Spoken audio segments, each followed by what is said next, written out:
على كاس سوماليات أيام وذا قادنا ومساس وذا لحينه معنيه سواه محي على كاس بلوغا عندك تشد القصة يوم مثلا محو الدنيا بقى عرفت محل أكيا سوماليا ما أنت ويل سوماليا ذا بنتي ويل سوماليا على كاس وحبط وجر أنتوا وجر بنتي هذا يلا بيس دحانين على كاس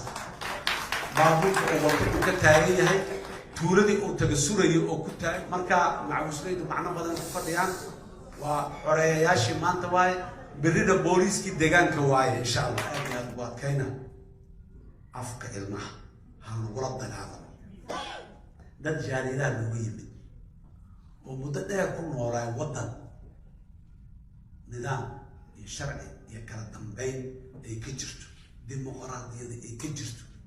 ودك أي قدر سيء كي يملي أيام مركو نوي ماذا ونقولنا بعض كله وديمقراطية ديدا ودك أنت تحقرين إنه ربيتان كودي عن أقولين أو وردت كان جزيرة قوقاو ليرا هضوب طالبين. السلام عليكم ورحمة الله وبركاته. أرتد فرحة ضمانتا ضد كان أو وكيلك جالية آد وبلارن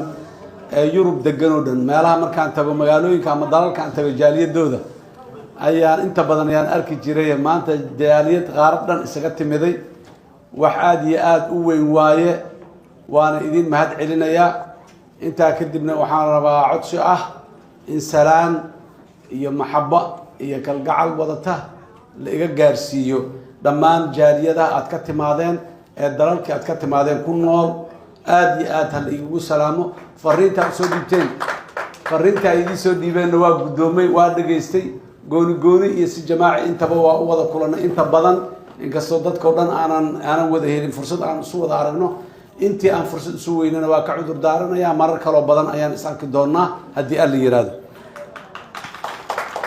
دل كان ترياني قال لبشق ووين عن أني مدوار دماتي بوقشدي هاي سفي عن ومحان كنا ذا رين يقول له أي كنا ماتي ودن كان يوروب أننا نوجو أقوم بدن واي ودن يوروب أو ودن كان سون سوماليا ويقان ناهي مجرو مركا أننا دبس عنا أقوم تاس تاريخ داس نقد حيث سكان حريص أيان نمدي رنتي آد وين وقدرين يسود وين يعيقنا ربيتان أين الربان إن نلشق أيان إن لا سيدي هراء عن تريان الصومالي اسكو هاجرني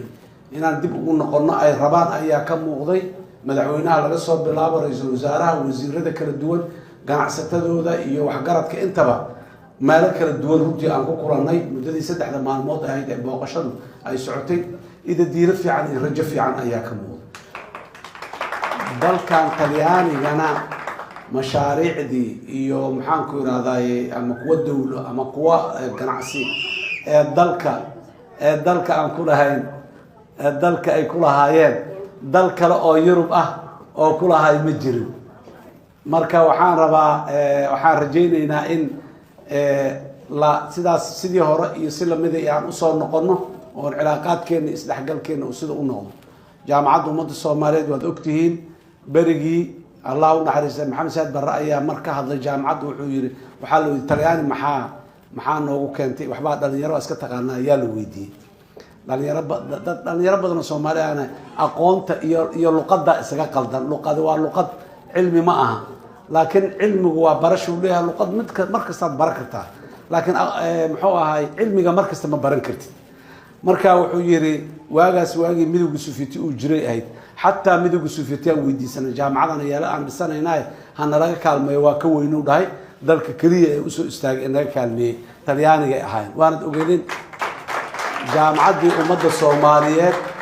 اسمه دي يا مالجرين تدي يا جعان كوهين تدي أنت بواد قرنيسان يا دوركي وترياني كقاطي ما دتك صومالي ده أقوم تله جيرش عصبة صدق كسرهم dhibaatadu ay dalka ka jirtay ku soo barbaaray marka laga yimaado asalkoodu wuxuu ka yimid jaamacadda ummadda Soomaaliyeed jaamacadda ummadda Soomaaliyeedna luqadda ugu weyneed iyo faculties-ka ugu badnaaba oo afka Talyaaniga lagu dhigi jiray waxay kaalmo Talyaaniga dawladda Talyaaniga dadka Talyaaniga ay bixiyeen iyo mid ay magacooda ku keeneen intaba waa lahayd marka waa cilaaqaadkaas aan daba soconay meel fiican ayaan hadda aan soo gaarsiinaa hadii alira waan sii xoojinaynaa intaa kadib dalalka aad ka timideen guud ahaan ee Yurub sidaasoo kale abaal weyn ayay Soomaaliya ku leeyihiin yacni meesha ay ku midaysan yihiin ee 27 wadan ee Yurub ah ee maanta ay ku jiraan ee muxuu ahaay EU-da ama midowga Yurub waxay ayaguna ka qaateen Soomaaliya 30 sano ee dhibaatada ay jirtay door aan la soo koobi karin maantana midka ugu sii weyn weli ka qaataan oo haday tahay dhinaca amniga ciidamada amisom meesha jooga maalgelintooda iyo gargaarka bini'aadanimo maalintii aan xafiiska mid bisha May 7 milyan in ka badan oo Soomaali ah ayaa gaajo qarka u saaran oo macaluul ayaa haysan lahaa maanta Soomaaliya laguma tilmaamo dal ay macaluulad ka jirto maanta kama jirto laakiin asbaabihii macaluushaas iyo baahida keenay wali waa jiraan marka inta asbaabahaas ay jiraan macaluusha wali waa taagan tahay qatarteeduna waa taagan tahay laakiin deeqaha caalamka noogu yimid garab istaaga caalamka noo garab xafiiska in waa tagay warqadii ugu horreysay saxiixay waxay ahayd warqadii aan ku magacaabay special envoy oo shaqo aad iyo aad u weyn runtii qabtay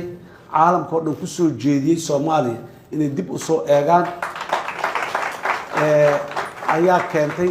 7 milyan qatar ku jirto bisha soo socota hala declare gareeyo majaaca iyo faamin in dalka ka jiraan la dhahayay maanta lama dhahayo laakiin wali waa noo taagan tahay dadaal badan iyo hawl badan ayayna naga rabtaa ilaahay idinkiis waana ka gudbaynaa niyad samaanta Soomaalidu waxay ku maamaahi jirtay uurkooliya ugaarsada dadka ugaarta aadaya xataa haddii aanu qalbigooda isku fayoobeen maalintaa waxaa la yidhaha ugaar sooma helaana la yidhaha waxaan rabnaa maadaama aan sidaas aan nahay oo aan hal nahay qabaa'ilkuna diintu xataa ay sheegtay معناها قبيل أمها معناها قومية كلا دون أمها هنا دين تلفسدي إذا أي شيء تاسع كقاضينا قبيلك معارضنا مركز دولة لماذا مرر بدل ما يرب بدل كشيء هذا أنا كل يرجع عليه ما كعاجز أنا شيء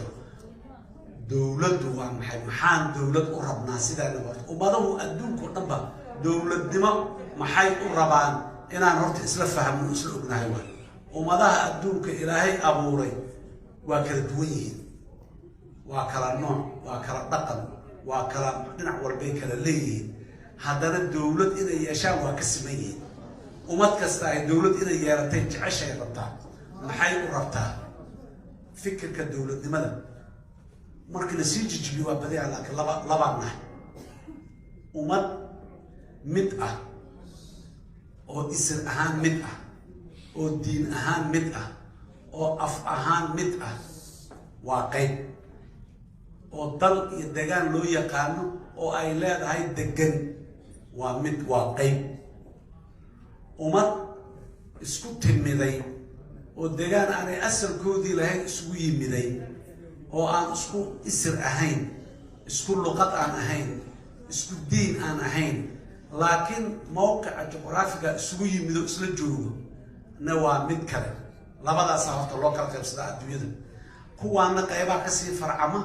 kuwaana qaybaha ka sii farcama laakiin labada qaybood oo waaweyn oo asalka ah ayaan aadayna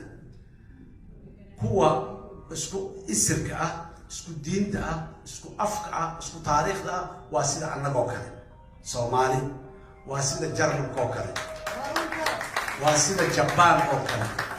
يعني دلالكاسي وهل قوميادودا دقن اسكو اسر واي اسكو لغط واي اسكو دين واي اسكو تاريخ واي دولة يشان maxay dawladdu yeeshaan asbaabtu waa maxay sababta dawladdu u yeelana waxay u yeelanayaan waxaas ka dhaxeeyo oo ay wada leeyihiin inay u ilaaliso dawladdu diinta inay u ilaaliso afka iyo maxaa afka marka la afka dhaqankii iyo taariikhdii iyo wixii dhan wataa afka inay u ilaaliso dhulkan ay wada leeyihiin oo dhaxal awoowa ah inay u ilaaliso waxaas oo dhan ay dadku wada leeyihiin inay dawladdu ilaaliso waay laakiin dawladdu inay qof walba gooni ay gurigeeda bil uu geysan maaha dadka waxaas ka dhaxeeyay wada leeyihiin wada filan shabaab inta fikireen ay meel fadhiisteen xumaanta marka loo fikiraan marka qaarkood waa sahlan tahay inta fikireen dadkan waa maxay batanka laga daari karo markaasay arkeen inay waa diinta qabiilka lagu wada kici karo meel gooni ah geographic location gooni oo qabiilku degan yahay meeshaas waa laga yaabaa iyo kan deriska laa in laysku dhufto laakiin dadka Soomaaliyeed ee 2-3 kilomitir isku jira qabiil kuma wada kici karo maxaa lagu kici karaa diintay ka midaysan yihiin dhammaantood waa muslimiin waa sunniyiin waa maxaan ku rahdaa shaaficiyiin waa meeshaas meeshaas laga soo galo horta shabaabku sababta ay diinta u qaateen waa sababtaas inay diin aaminsan yihiin inay diin jecel yihiin ma aha tii markaa annagu hadda waa soo fahamnay culimadeennii waa taas isku timiday shirtay go-aanka noocaasa soo saartay ummadda Soomaaliya u sheegtay shabaab waxay yihiin iyo diintu waxay ka qabto marka annagu dad Soomaaliyeed haddana saasaa nahay dowladdu waxaan rabnaa inay diinta noo ilaaliso oo waxaan rabnaa inay afka noo ilaaliso iyo dhaqanka iyo taariikhda noo ilaaliso oo waxaan rabnaa dhulka inay noo ilaaliso iyo khayraadka iyo wanaagga iyo waxa ku jira dowladda noocaasa marka waxaasa aan sheegaya dowladda noo ilaaliso aan leenahay gooni uma kala ilaasho karno ma ilaasho dalka reer hebel iyo maxaan ku rahday qabiil dalka Soomaaliya uma ilaasho karno dowladnimo ku ilaasho karna afkeena ma horumari karno ma ilaasho karno haddii kale intaan naga soo gala waa muxuu ahaay inaan ilaashanaan baan dowladda noo ilaalin karta oo horumari karta waxaan rabnaa marka dowladnimada muhiimadaasay noo leedahay shabaabkuna meeshaasay naga soo galeen maxaan rabnaa marka dowladdu waa midda mas-uuliyadda naga dhexaysa u wada dhiibanay oo waxay noo ilaalinaysaa maxaa ka mid ah diintaa ka mid ah inay noo ilaaliso maxay ka ilaalinay inaan wax dhinacyaha laga soo galgelin oo waxaan diinta ahayn aan noo soo dhex marin iyada nin ajanda kale leh ama ajanda siyaasadeed leh ama ajanda kaloo raf ah oo qaab daran leh inaanu diinta noo soo dhex marin waaye waxa ay dowladdu inay diinta u ilaalisan rabo diinta dadkaa iskale ummadaana iskale ayadaa aaminsan caqiidadeedii iyo maxaa aakhiradeedii iyo adduunyadeedu isla socda waaye dowlad waa inaan helnaa ilaalisa oo ka ilaaliso wixii maxaan ku yidhahdaa banaanka iyo meelaha ka soo waxayna oo ka ilaaliso keenna annaga naga dhashay ee si uu qalbiga looga bedelay ama looga dooriyay ka ilaalisa waay dadka kale ee ummadaha adduunka ku nool diintooda kuma haysano inay diintooda caabutaan haddii dalkayna yimaadeen xataa inay diintooda dalkan ayagoo joogo dhex caabutaan waa ogolnahay bas waxaan diidanahay inaan dalkeena lagu dhex faafiyo diinteeda diinaan in la faafiyo ummadda la dhexgey ma ogolin laakiin haddii nin kristaan yimaado inuu dalka dego kaniisada dowlaha oo kaniisadiis ku cibaadaysto hadduu mid kale oo wax kala aaminsan u yimaadaan wuxuu aaminsan yahay inuu isagu lafihiisa uu aamina wax problem weyn kuma qabo laakiin waxaan problem ku qabnaa markuu banaanka inta usoo baxo oo dadka inuu bedelo oo isku dayo oo caqiidada ka bedelo oo diinta ka bedelo oo dhaqan ka bedelo markuu isku dayo markaas waa marka aanan heshiisayn marka shabaab diintayna ugu soo dhunteen diintiina waa ka ceshanay waana ka ceshanayna waxaan rabnaa dadka Soomaaliyeed marka intaas dowladnimada muhiimadda ay noo leedahay waa intaas aan isla garanno kama maarano dowlad la'aan ma lihin inaan isku dad nahay oon isku diin nahay oo aan maxaan ku odahay aan isir isku nahay ilaa xadda wayna soo badbaadisay dad kala duwan oo isku diin ahayn haddaan nahay waa kala carar lahayd haddii la dagaalo xataa dagaalkeenu limit xadow lahaa lagama bixin xadka diin u lahay xag dhaqan u lahay khaladaad badan iyo waxyaabo badan xadgudubya hala sameeyo laakiin adduunyada dadaa joogo maalmo kooban oo cayiman 1 milyan oo qof isaga dilay dadaa joogo markay isdagaalaan xubnaha jirka dadka googooya ayagoo nool ilmaha dhinaca sinta lagu sido xubnaha ka jara oo dadkaas kale ku nacbayna nagama ay dhex dhicin naxariista diinta naxariista Soomaalinimada dhaqanka jireenka waxaasoo dhammaan diidano ahaa oo na ilaalinayay laakiin markay wuxuu raagaan wuxuu sii bataan muddada sii dheeraato waana loo cabsadaa muddada yani markaan kadib lagu sii dheeraanin aan xawli dheer aan qaadno inaan dowlad yeelanno wax kastoo inaan dowlad yeelanno caqabad ku ana aan ka leexin dowladnimada طريقة دولة لماذا يكسعت عن كل حين الشباب أي أبوه خوارج كلمة خوارج أو كلمة سحدة شباب ما شباب وهذا اليوم ما مطنا خوارج ومحي كوي دين تكب حيوان كوي دين تكب حيوان أرت ما عسان نمك أن أقروناني نهدي خوارج صفة شرعي أو مقع خوارج مثل هذا دين تدحديده صفة شرعية أيو كلها مركا مقع عصام مو مقع عصوها هاي dadka diaspora hadda walaalka halkan wuxuu ka dhawaajiyay Yuusuf Madaane gudoomiyaha gobolka $1 dalkaaga ku dhiso mashruuc kale horta mashruuca hadda waxa loo bedelay $1 dalkaaga ku daafac habayarteena hadda waa ka dhawaajiso tiri hal baan hadaan sugayno ayada ingiriiska ka timid baanku ay taqaanaa hal baan hadda sugayno waa saas hal baan waxa laga yaabaa wax iska sahlan inaan ku iibsado oo waxyaalaha ugu waliba ugu raqiisan inaan ku iibsana laga yaabaa waa maadsanta hal baan ama hal euro ama $1 waxaa laga yaabaa waxyaabaha ugu jaban inaan ku iibsado laakiin inta fadhida mugay hal baan isku daraa hal baan miya waa hanti aad iyo aad u badan malaayiinta Soomaalida meel kasta joogto markay isku dartana waa malaayiin waxbay taraan wax weyn hal baan aniga hadda waa bixi karaa ma hal baan waxbuu taraa ogow haysan hana masuulid insha Allah taala taas marka intaas uga baxo waxaan rabaa jaariyadaha aqoontii iyo nasiib darooyinka qaarkood oo jiro oo maxaan ku ilaalay dadka jaariyadaha horta dadkii fiicnaa waxaan u maleynaa weli gadaal isu sii dhigayaan inta badan waqti gadaal la isku dhigay waa dhamaaday dad jaariyadaha looga yimid oo muddo dheer ku noolaa waddan nidaam iyo sharci iyo kala dambeyn ay ka jirto dimuqraadiyada ay ka jirto oo dadka ay qadarsan yihiin ka yimiday ayaa markuu noo yimaadaa wuxuu noqonaa bahal kale oo dimuqraadiyadii diidan oo dadkii aan tixgelinayno rabitaankoodii aan ogolayn oo maxaa war dadkaana jasiirad qawqaw la yiraahdo hadduu ku talmikiin marka qaarkood waa isweydiinaysaa horta waxaan rabnaa dhaqanka iyo wanaagga iyo nolosha inta aad ku timid oo aad ku toosan tahay oo aad dalkaa ku joogto ma joogi lahayn dalkan waa lagu dili lahaa qof mudo jiro qoortaa laga goy lahaa haddaanu sharci iyo kala dambeyn haddaana jirin waxaan rabnaa horta dadkiina diasporada ah oo joogta ah dalka kusoo noqdo dadka inay u sheegaan wanaagga ay leedahay marka aad rule of law yani qaanuunka hoostiisa markaad ku nooshahay wanaagga ay leedahay marka qaanuunka loo gafana dhibaatada imaanaysa annaga waa aragnay laakiin dadkeena maanta joogaa sooma aniga